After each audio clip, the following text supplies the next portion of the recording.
ये बहुत अच्छा संयोग है कि आज दो इम्पोर्टेंट दिवस एक साथ पड़े हैं। एक तरफ सुभाष चंद्र बोस जी हैं जिन्होंने हमें साहस, बलिदान, पराक्रम के पाठ पढ़ाए, हमारे देश को आजादी दिलाने में बहुत इम्पोर्टेंट योगदान रहा। बहुत सारे स्वतंत्रता सेनानी और भी रहे हैं, लेकिन इनकी खास बात ये थी कि इन्होंने इंडिया के साथ साथ विदेश में भी जाकर के बहुत सारे प्रयास किए, विभिन्न देश के प्रमुखों से मिले और जो हमारी आजादी फौज थी 1943 में उसके गठन में बहुत महत्वपूर्ण भूमिका निभाई। जर्मनी के मित्रस से मिले, इसके बाद सिंगापुर में इन्होंने अपना मेन बेस बनाया। आपने कहा तो जब आप भारतीय इतिहास पढ़ते हैं, जो हमारी इंडियन मॉडर्न हिस्ट्री है, उसमें आपको बहुत कुछ इनके बारे में पढ़ने को मिलेगा।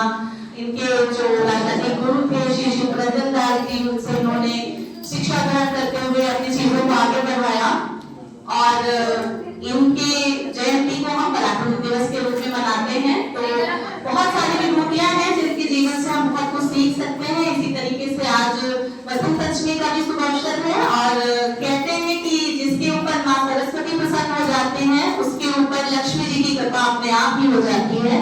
तो हमें जिस प्रकार से एक प्यासा व्यक्ति पानी पाने का प्रयास करता है, भूखा व्यक्ति भोजन पाने की प्रयास करता है, उसी तरीके से हमें अपने जीवन में ज्ञान अर्जन की, ज्ञान प्राप्ति की भूख होनी चाहिए। उसी डेडिकेशन, उसी श्रद्धा भाव के साथ हमें अपने जीवन में शिक्षा को प्राप्त करने की कोशिश करनी चाहिए, क्योंकि शिक्षा में ही वो ताकत है जो आपकी दरिद्रता, आपके दुख, आपकी बहुत सारी चीजें, आपकी दिशा दशा सब कुछ बदलने की ताकत रखती है।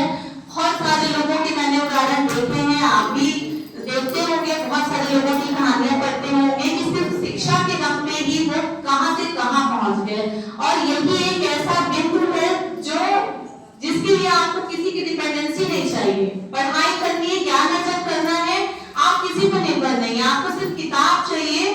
और अगर किसी गुरु का साथ मिल जाता है तो बहुत अच्छी बात है, वरना आप खुद भी प्रयास कर सकते हैं। हो सकता है कि जो चीज कोई 1 साल में कर ले आपको 4 साल लगे, लेकिन प्रयास करते रहेंगे तो हो जाएगा। तो मैं आपसे वही कहना चाहती हूँ कि जो शिक्षा है उसका मूल समझिए और समय रहते समझिए। कई बार बहुत समय बीत जाने के बाद जब अकल आती है तब वो चीजें उस तरीके से हम नहीं कर पाते जो हम शायद पहले तक असर जाती तो कर पाते थे।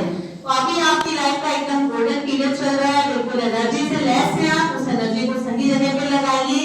आपको लाइफ में क्या करना है, आगे आने वाले 5 साल 10 साल में आप अपने आप को कहाँ पे देखना चाहते हैं, उसके लिए प्रयास करिए और उसी श्रद्धा भाव से जैसे एक प्यासा पानी पाने के लिए प्रयासरत रहता है।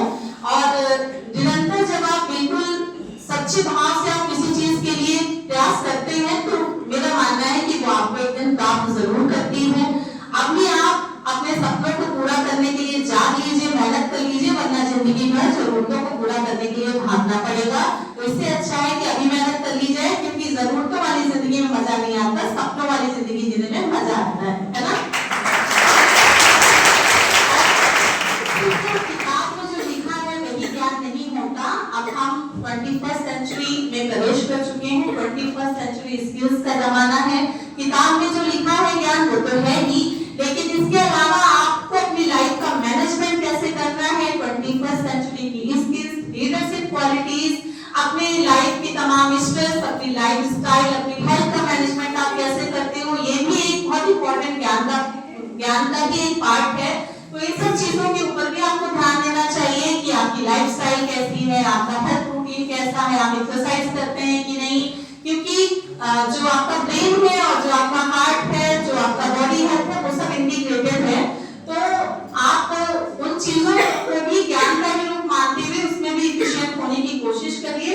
और ये प्रोग्राम बहुत शानदार रहा, आप सभी को मैं धन्यवाद देती हूँ। लास्ट में बस 2 लाइन बोल के मैं बात को खत्म करूंगी और प्रसाद के रूप में आपके लिए अनुष्ठान की व्यवस्था है वो लेते हुए जाइएगा कि ना सफर की ठोकरें ना मुश्किलें तमाम देखते हैं, न सफर की ठोकरें न मुश्किलें तमाम देखते हैं, लोग यहाँ पर सिर्फ काम देखते हैं।